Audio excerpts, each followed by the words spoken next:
Bem-vindos a mais uma edição do programa Relações Internacionais em Pauta. Esse é um programa do Instituto de Pesquisa em Relações Internacionais, IPRE, da Fundação Alexandre de Gusmão. E hoje eu tenho a grande alegria e honra de receber o ministro Paulo Roberto de Almeida, certamente um dos diplomatas mais conhecidos da comunidade epistêmica de Relações Internacionais. Paulo, obrigadíssimo pela gentileza da sua presença. Todos conhecemos o ministro Paulo. O Paulo entrou na carreira diplomática em 77, foi segundo lugar do concurso, é professor do Instituto Rio Branco, professor da Universidade de Brasília, professor do doutorado do UniCeub, doutor em Ciências Sociais, autor de vários livros sobre relações internacionais, história diplomática do Brasil, integração regional. E justamente, Paulo, eu queria mencionar um livro como mais ou menos base da nossa conversa aqui. Esse é um livro editado em 2006, um estudo das relações internacionais do Brasil, e eu acho que na nossa conversa nós podemos um pouco atualizar, né, a partir, né, da última década, os desenvolvimentos, enfim, os avanços do estudo das relações internacionais aqui no Brasil. Então, a primeira pergunta seria essa: como você avalia o avanço nessa última década do estudo de relações internacionais? Obrigado, Alessandro, pelo convite. É um prazer estar aqui com vocês. Eu realmente não estava destinado originalmente à comunidade epistêmica de relações internacionais, porque eu venho da sociologia política e mais propriamente da sociologia histórica, né? Fiz um doutoramento em temas de revoluções burguesas e desenvolvimento capitalista, mas ao ingressar na carreira fui naturalmente orientado para os temas internacionais, a história diplomática e política externa do Brasil num sentido amplo, e venho produzindo alguma coisa nas últimas 3 décadas, digamos. Esse livro realmente, o Estudo das Relações Internacionais do Brasil, é o livro mais didático que eu produzi, porque ele se destina a um levantamento completo até a época de toda a produção bibliográfica acumulada, a mais relevante, claro, em termos históricos, em termos cronológicos, tanto de diplomatas quanto de não diplomatas, mas ele é, digamos, uma atualização, uma segunda edição, digamos assim, de um livro publicado originalmente em 1999, esse que tem o mesmo título, né? O Estudo das Relações Internacionais, que eu fiz com base em palestras que eu vinha dando nos anos 90, reuni e publiquei esse livro, então. E o Estudo das Relações Internacionais, cujo subtítulo é Um Diálogo entre a Academia e a Diplomacia, visa justamente estabelecer essas pontes entre os profissionais, que somos nós, mas alguns desses profissionais também se dedicam a estudos acadêmicos, é o seu caso, é o meu caso, vários dos nossos colegas, e produzem textos, estudos, trabalhos, pesquisas, independentemente das obrigações funcionais, que são aquelas derivadas do curso de altos estudos, em que se faz, digamos, um longo memorando sobre temas funcionais, que tem o seu valor como pesquisa, como estudo, como síntese, mas uma perspectiva bem mais funcional, voltada para objetivos da diplomacia prática, não é? E são publicados pela FUNAG, e a maior parte das minhas resenhas nos últimos 10 anos foram sobre livros dos nossos colegas, né? Publicados pela FUNAG, na maior quase 100% lá dos casos, e que eu faço mini resenhas na seção Prata da Casa. Mas eu vou um pouco além disso e analiso a produção acadêmica enquanto tal. Acadêmicos brasileiros, geralmente, mas também estrangeiros. E depois desse meu primeiro livro pioneiro, eu publiquei um segundo pela Universidade Federal do Rio Grande do Sul. E ele inaugurou, aliás, uma coleção de relações internacionais. Exato. Com o professor Paulo Vicentini, chamado justamente Relações Internacionais e Política Externa do Brasil. E ele saiu em segunda edição, também reformulado, como no caso do Estudo das Relações Internacionais, em 2004, é esse livro aqui.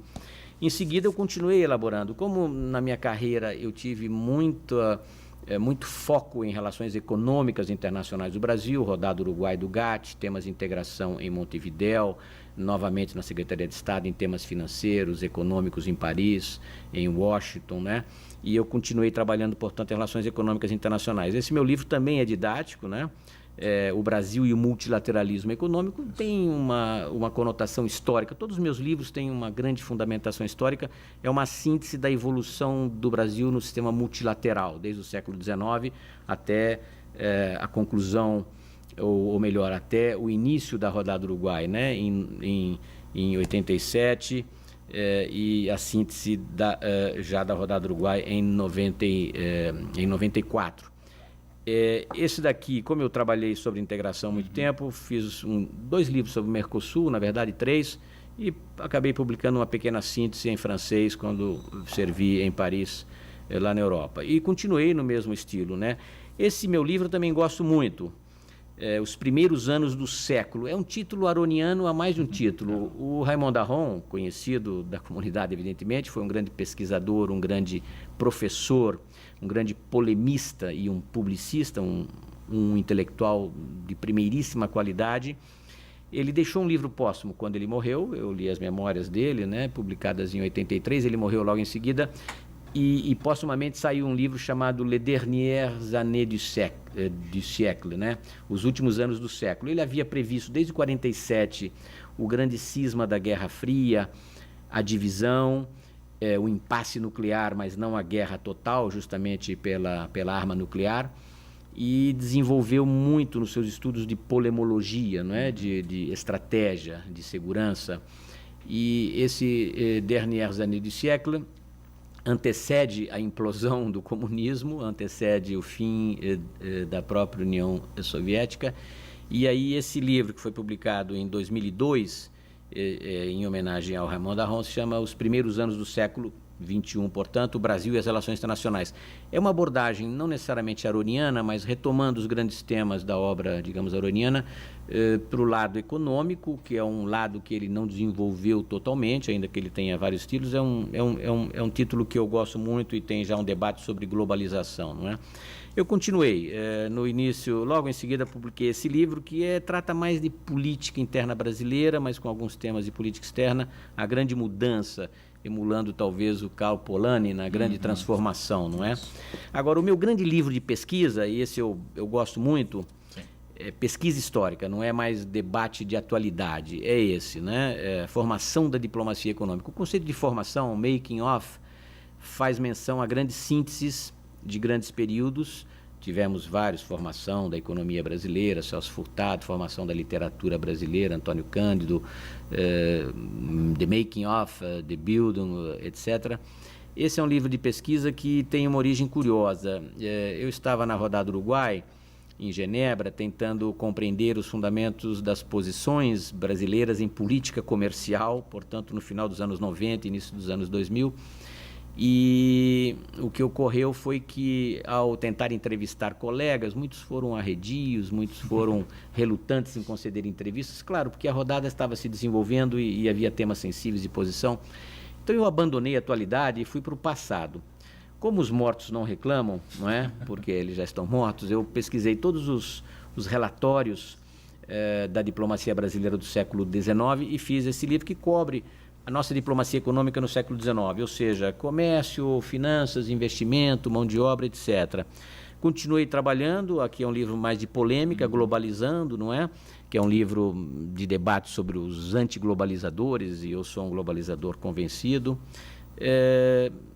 Na minha série de clássicos revisitados, que eu tenho vários, eu gosto muito desse Moderno Príncipe, que é uma releitura do Príncipe para os tempos atuais, e fechando talvez o ciclo desse primeiro livro didático, O Estudo das Relações Internacionais do Brasil, eu tenho esse, que é mais recente, 2012, que é também uma análise do estudo das relações internacionais do Brasil, mas numa vertente mais historiográfica e também didática, e agora fazendo um levantamento completo da bibliografia publicada por diplomatas e por não diplomatas sobre o estudo das relações internacionais do Brasil. Então, essa é a minha produção. E nos últimos 10 anos nós tivemos uma grande evolução, tanto no plano organizacional. Eu acho que o marco importante desses 10 anos é a fundação, a criação da ABRE, Associação Brasileira de Relações Internacionais, que coroa um processo anterior, de 10 anos anteriores, de expansão dos cursos de Relações Internacionais, geralmente em nível de graduação, também criação de vários cursos de pós-graduação em algumas faculdades, mas geralmente graduação. Então, essa expansão permitiu que se consolidasse uma comunidade, como você diz, e é a partir da ABRE que os estudos se profissionalizam, que se fazem conclaves anuais, os próprios estudantes se organizam na INERE e FENERE, mas a ABRE é o grande projeto de construção de uma comunidade mais organizada. E junto dela, as revistas, os veículos, né? Eu sou editor adjunto da Revista Brasileira de Política Internacional, o mais antigo journal, como se diz, da área. Tem a Contexto Internacional da PUC, tem a Política Externa de São Paulo, tem várias outras revistas de cursos, não é? Então o campo está se expandindo e ele produziu muita coisa, e eu menciono nos meus diversos livros e muitos artigos toda a produção acumulada nesses anos. Ela é muito desigual, muito diversificada, sem uma metodologia unificada, mas certamente ela é muito enriquecedora do campo, tanto por diplomatas quanto por não diplomatas. Quais são os eixos analíticos e os temas mais explorados nessa última década? O embaixador Rubens Recupero costumava dizer que a diplomacia brasileira dos anos 30 em diante é uma diplomacia do desenvolvimento. Claro. O tema do desenvolvimento ou da inserção regional e internacional do Brasil, das suas relações com os atores poderosos, no caso do hemisfério, os Estados Unidos, que dominaram as relações internacionais nos últimos 150 anos, digamos, o principal parceiro do Brasil, hoje suplantados comercialmente pela China. Esses temas do desenvolvimento, da inserção global e, sobretudo, o da autonomia, da defesa da soberania, é um tema de Rui Barbosa, de 100 anos atrás, são temas sempre presentes. Agora, temos as duas grandes vertentes. Temos a vertente histórica, de pesquisa histórica, de arquivos e de elaboração, até às vezes de histoire immédiate, como se diz, de história do tempo presente, e temos a vertente de ciência política, relações internacionais estrito senso, que faz assim monografias ou estudos temáticos de problemas da diplomacia brasileira, seja nas relações bilaterais, você mesmo trabalhou com a relação Brasil-Argentina, não é? E tem alguns estudos comparativos, ainda que estudos comparativos não sejam muito o forte da academia brasileira, requer uma metodologia mais sofisticada, não é? Sim. Mas temos muitos estudos, tanto de caráter histórico quanto de relações internacionais estrito senso, que vêm aprofundando esses temas da autonomia do Brasil, das relações com os grandes atores e da mudança dos padrões de relações internacionais, da era da Guerra Fria, em que nós éramos relativamente alinhados com o Ocidente, como se dizia, há uma vertente de estudos da multipolaridade, não é? E da aliança do Brasil com os parceiros estratégicos. Essas são as grandes temáticas que a gente tem visto. E nos novos temas, meio ambiente, direitos humanos, questões de defesa global, não é? Participação do Brasil em operações de paz da ONU, etc. Integração regional. Também. Integração regional é um grande tema. O Mercosul é, em parte, responsável pela explosão de cursos de relações internacionais. Né? O Mercosul, desde o início, final dos anos 80, início dos anos 90, ele despertou o Brasil para o comércio internacional, as relações regionais e mundiais, em paralelo com o fim do socialismo, a nova globalização, o ingresso da China nas relações internacionais e negociações comerciais. E até conflitos. Nos anos 90 tivemos o conflito Embraer-Bombardier, sim, conflito da Vaca Louca com o Canadá. Tudo isso despertou a atenção dos jovens, não é, para os temas de relações internacionais, para a carreira diplomática. Passamos a atrair nos concursos anuais centenas, milhares de candidatos, e isso realmente mudou muito o Itamaraty. É uma da antiga visão carioca paulista, não é? De direito ou de ciência política, passamos por uma vertente bem mais diversificada do recrutamento de colegas diplomatas. Isso é muito importante. Isso enriquece a política externa, a própria visão, né, do Brasil. E, enfim, nos últimos 10 anos, quais seriam as obras e autores de maior impacto? Veja, eu colocaria aí, nos últimos 15 anos ou mais, você tem o História da Política Exterior do Brasil, de sim, Amado Servo e Clodoaldo Bueno, que teve várias reedições, sim, inclusive recentes, que é o livro que marca a passagem dos estudos tradicionais dos anos 50, Hélio Viana, Delgado e Carvalho, para estudos mais modernos. Eu acredito que esse livro, ainda que não seja dos últimos 10 anos, é um pouco mais, mas ele ainda marca. Nos últimos 10 anos, além do meu livro, que não teve grande repercussão, porque eu muitas vezes estou fora do Brasil quando os livros são lançados, no mesmo ano teve aqueles 2 volumes dirigidos pelo Antônio Carlos Lessa e sim, Henrique Altemani, Relações Internacionais do Brasil, Temas e Agendas, que é uma compêndio, é uma compilação de estudos setoriais por acadêmicos, diga-se de passagem. É um livro importante, mas eu, como diplomata, faço, evidentemente, alguns registros discordantes quanto metodologia ou quanto abordagens, por estar dentro da carreira e por conhecer, digamos, a agenda concreta do Brasil, né? Seja em temas regionais, seja em temas multilaterais, em temas econômicos, mas é um livro realmente importante. E tivemos autores importantes nessa época. Gelson Fonseca é um dos grandes intelectuais da diplomacia brasileira, publicou livros tanto de teoria quanto de história diplomática, digamos. O seu último livro é uma tese sobre o multilateralismo, aliás, o livro é seu, preciso lhe devolver. E Celso Laffer, que não é da carreira, mas foi chanceler, esteve representando o Brasil em Genebra, é um autor sempre presente, não só pelos seus livros, que são em parte memorialísticos, em parte estudos a partir da do seu perfil como representante do Brasil e como chanceler no tratamento lá da agenda, e muitos artigos de imprensa, sempre presente. Temos muitos outros diplomatas, autores, o Luiz Felipe Seixas Correia, que produz muito, Rubens Recupero, o Samuel Pinheiro Guimarães, que já esteve aqui, o embaixador Rubens Barbosa publicou alguma coisa em integração, as suas memórias de Washington, digamos assim, também um grande articulista presente na imprensa mensalmente, desde 10 anos, digamos. E na academia temos nomes aqui na UNB, a chamada Escola de Brasília, ainda que eu não reconheça muito a existência dessa escola, mas Amado Servo, Flávio Saraiva, Antônio Carlos Lessa, Rio Grande do Sul, Paulo Vicentini, Demetrio Maioli em São Paulo, vários outros pesquisadores no Rio. A PUC do Rio é um celeiro de estudos muito interessantes e muito refinados metodologicamente, Minas Gerais e algumas outras faculdades, não é?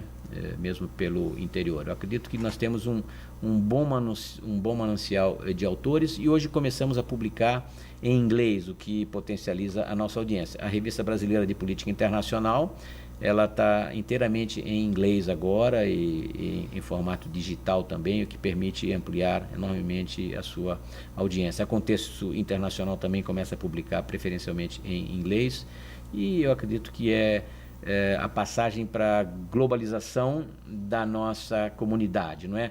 Nós antes líamos autores estrangeiros, houve um processo de substituição de importações, digamos assim, na produção, até lá no pensamento, alguns conceitos adaptados, como soft power e outros, mas agora a gente já passou essa fase de substituição de importações, agora é a fase da globalização da nossa produção.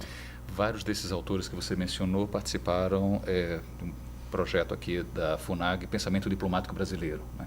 Inclusive a nota metodológica são 3 volumes até, enfim, da independência até 64, nota metodológica sua, acho que também é uma contribuição importante para, enfim, a compreensão, né, da história do pensamento diplomático.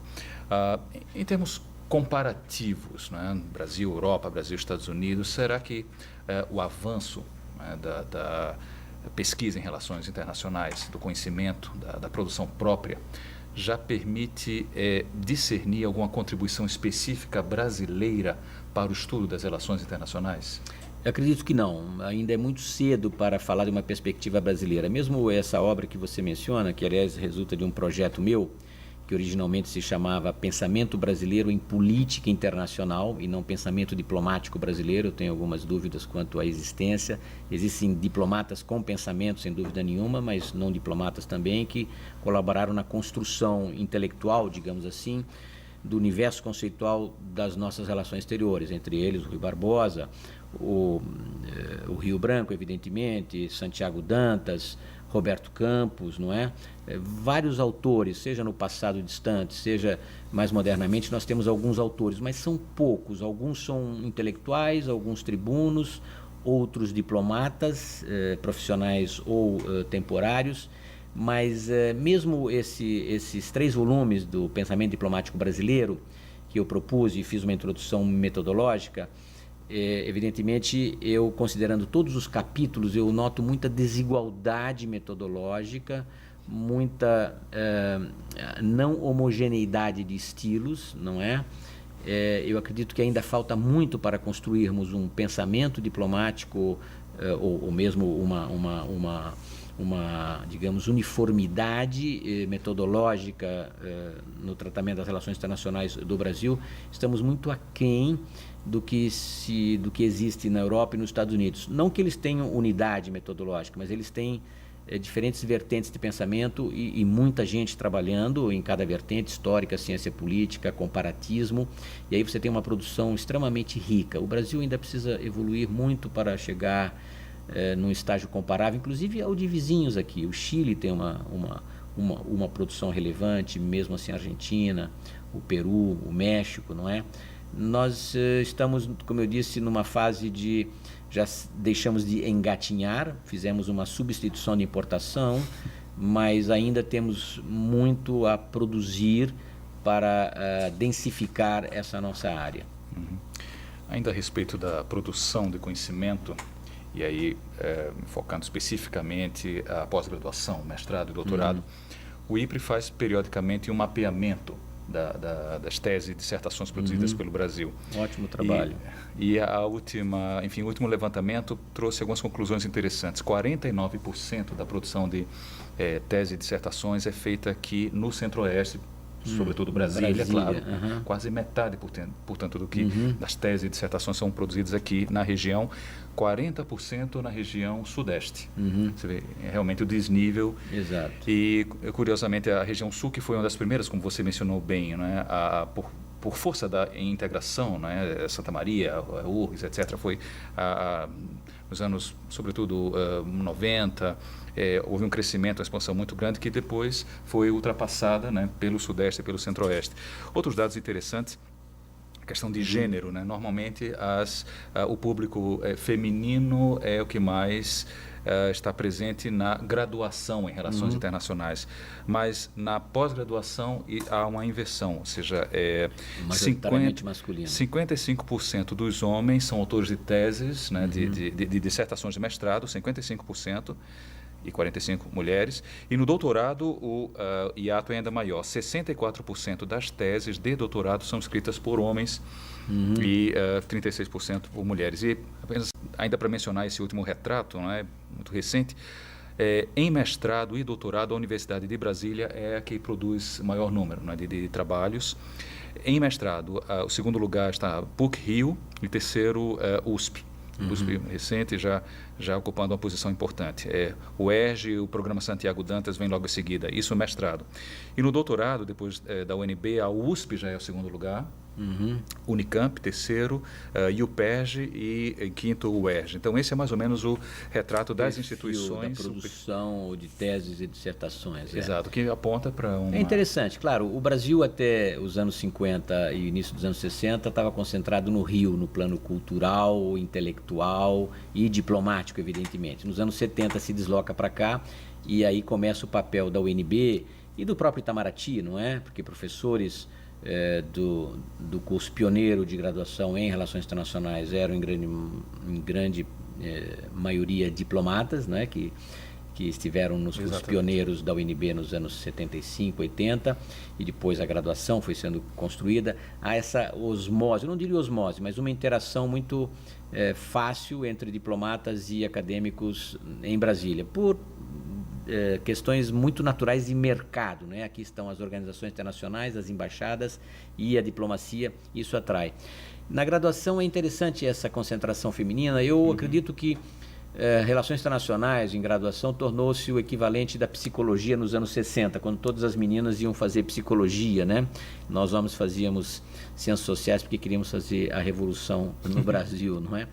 E hoje elas fazem relações internacionais, tem aquela ideia, às vezes um pouco romântica, da diplomacia e de uma carreira internacionalista, mas a vida vai encaminhando as pessoas para os seus eixos naturais. E é quase normal que pós-graduação, magistério, pesquisa, seja ocupada por homens, mas a presença feminina deve crescer também nos níveis de cursos especializados, não é? Essa concentração geográfica é interessante, ela reflete, digamos, o que é o panorama da academia brasileira em diferentes campos também, que não as relações internacionais, né? A USP é a principal produtora científica do Brasil, junto com a Unicamp, não é? Mas temos também outros eixos interessantes, regionais, que ainda não aparecem em relações internacionais, mas bons trabalhos estão surgindo no Nordeste, em Santa Catarina, não é? No Rio Grande do Sul, certamente, mas claro que São Paulo, Rio e Brasília predominantemente como foco da diplomacia profissional, vai concentrar e vai priorizar, não é? Muita gente vem de fora para Brasília para se preparar para a carreira, muitos não entram e continuam fazendo estudos aqui, aperfeiçoando-se na área acadêmica. É uma concentração regional e que eu não chamaria ainda de brasiliense, não é? Porque Brasília tende a atrair vocações de todo o Brasil, talvez com exceção de Rio e São Paulo, que tem densificações próprias na produção, e professores e editoras, não é? Mas Brasília concentra muita gente do resto do Brasil, nem todos são brasilienses da gema, como diríamos. Sim. Mas é uma evolução muito interessante essa. Esse levantamento, na verdade, ele é bem mais abrangente do que em sentido estrito, relações internacionais. Quer dizer, são teses e dissertações sobre temas internacionais. Internacional, pode ser de economia, antropologia, sociologia. Enfim, e a última pergunta, bem abrangente mesmo, na sua opinião, quais seriam as tendências em relações internacionais, no ensino e pesquisa em relações internacionais no Brasil, um olhar um pouco mais prospectivo, né? Quais seriam as tendências em termos de temas e de avanço teórico, metodológico? Essa é uma pergunta complexa que exige uma elaboração que eu não sou capaz de oferecer aqui agora, mas eu acredito que a tendência seria uma diversificação dos temas e campos. Você tem esses temas de gênero muito relevantes hoje, mas também os novos temas de bens comuns, não é? Meio ambiente, defesa, segurança, imigração, terrorismo, e tudo isso vai criando nichos de trabalho. Antigamente você tinha grandes sínteses historiográficas ou de política externa enquanto tal, vários feitos por brasilianistas, né, numa primeira geração.